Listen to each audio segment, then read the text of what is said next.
Hello दोस्तों, welcome to your learning platform the Comico.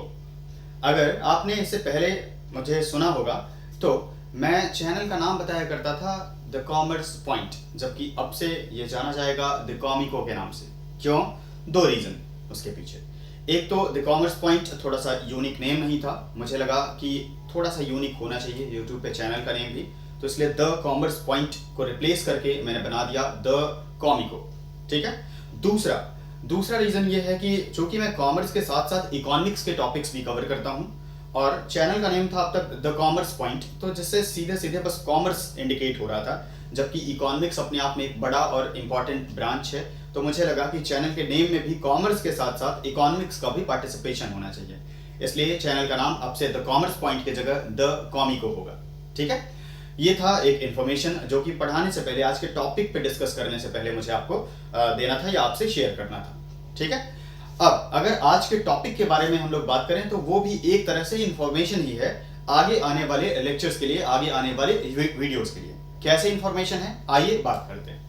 अगर हम लोग बात करें हमारी इकोनॉमी की, तो इकोनॉमी में अल्टीमेटली इकोनॉमी को फाइनेंस करना या इकोनॉमी को फंड करना एक बहुत ही इंपॉर्टेंट पार्ट है इकोनॉमिक डेवलपमेंट का, जिसके लिए हर देश अपने यहाँ कुछ ना कुछ इंस्टीट्यूशंस बनाती हैं। ठीक है। सारे के सारे देश अपने लिए कुछ इंस्टीट्यूशंस बनाते हैं जिससे कि उनकी इकोनॉमी को फाइनेंस या रीफाइनेंस हो सके, या एक तरह से इकोनॉमी को फंडिंग हो सके। अब इकोनॉमी को फंडिंग करना, इसका मतलब कि मार्केट को फंडिंग करना, इंडस्ट्रीज को, बिजनेसेस को फंडिंग करना, एग्रीकल्चर को फंडिंग करना। तो अल्टीमेटली इन्हीं सब पर्पसेस के लिए अंडर आरबीआई इंडिया में ढेर सारी फाइनेंशियल इंस्टीट्यूशंस बनाई गई हैं, जिनमें भी दो तरह की फाइनेंशियल इंस्टीट्यूशंस होती हैं। कौन कौन सी? एक तो होती हैं आपकी बैंकिंग फाइनेंशियल इंस्टीट्यूशंस, और दूसरी होती हैं आपकी एनबीएफसीज। क्या होती हैं?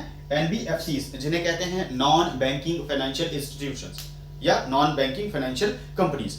तो एनबीएफसीज या एनबीएफआईज मतलब नॉन बैंकिंग फाइनेंशियल इंस्टीट्यूशंस, और दूसरी तरफ बैंकिंग फाइनेंशियल इंस्टीट्यूशंस। तो दो तरह से फंडिंग की जाती है या फाइनेंसिंग की जाती है इकोनॉमी की। अब इनमें जो आगे आने वाले लेक्चर्स हैं उनमें मैं बात करूंगा सेपरेटली एक एक फाइनेंशियल इंस्टीट्यूशंस को उठा के, और कौन कौन से होंगे वो फाइनेंशियल इंस्टीट्यूशंस, उसके कुछ एग्जांपल्स लिख रखे हैं मैंने। कौन कौन से देखिए, तो अगर हम लोग एक मोटे तौर पे बात करें तो ऑल इंडिया फाइनेंशियल इंस्टीट्यूशंस कहते हैं इन्हें। क्या कहते हैं? All India financial institutions, AIFI। मतलब ऐसी फाइनेंशियल इंस्टीट्यूशन जो पूरे इंडिया को कवर करती हैं, पूरे इंडिया में फाइनेंस करने की अलग अलग सेक्टर में कोशिश करती हैं। तो AFIs कौन कौन सी हैं? जैसे एग्जांपल देखिए तो IDBI, जिसे कहते हैं industrial development bank of India. अब ये industrial development bank of India क्या है, कब स्टैब्लिश हुआ, किन एरियाज में फंक्शन करता है, क्या क्या इसका कंट्रीब्यूशन है इकोनॉमी में, ये सारी बातें हम लोग क्या करेंगे, अगले आने वाले लेक्चर में करेंगे। ऐसे ही जो दूसरा बैंक होगा या दूसरा एक तरह से इंस्टीट्यूशन होगा वो होगा SIDBI, जिसे कहते हैं small industries development bank of India. क्या नाम है इसका? Small industries. आपने नाम में ही देखा। तो स्मॉल इंडस्ट्रीज को फंडिंग करने के लिए, फाइनेंसिंग करने के लिए जो बैंक बनाया गया, जो इंस्टीट्यूशन बनाया गया, उस इंस्टीट्यूशन का नाम है SIDBI। क्या बोलते हैं? SIDBI, small industries development bank of India. ऐसे ही एग्रीकल्चर और रूरल सेक्टर को बूस्ट करने के लिए या एक तरह से फाइनेंस करने के लिए, रीफाइनेंस करने के लिए एक इंस्टीट्यूशन बनाया गया जिसका नाम है नाबार्ड, और नाबार्ड का फुल फॉर्म है national bank for agricultural and rural development. तो एग्रीकल्चरल एंड रूरल डेवलपमेंट को फाइनेंस करने के लिए जो इंस्टीट्यूशन, सुपीरियर इंस्टीट्यूशन है, अपेक्स इंस्टीट्यूशन है अपनी कंट्री में, वो है नाबार्ड। ठीक है।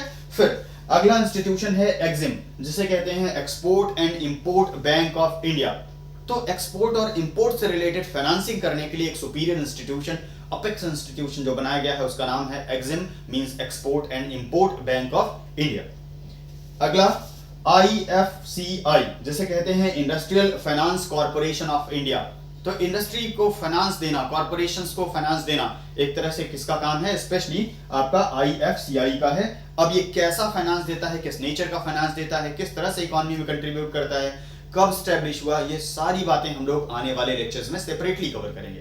तो एक तरह से ये भी इंफॉर्मेशन थी, आपको बहुत सारी नॉलेज भी इससे गेन होगी कि अल्टीमेटली AIFIs कहते हैं हम लोग इनको collectively, all India financial institutions, जिनमें इस तरह की कुछ इंस्टीट्यूशंस आती हैं। लास्ट में मैंने लिखा है एटसेट्रा, क्यों? क्योंकि और भी इंस्टीट्यूशंस हैं, जैसे all India investment bank all India investment bank है, ठीक है, ऐसे एसएफसीज हैं, स्टेट फाइनेंस कॉर्पोरेशंस हैं, तो बहुत सारी इंस्टीट्यूशंस और कवर की जा सकती हैं।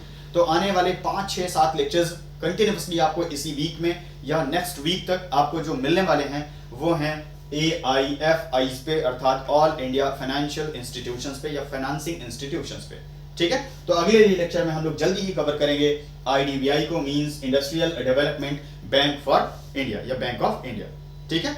तो मिलते हैं IDBI वाले लेक्चर के साथ, तब तक के लिए धन्यवाद।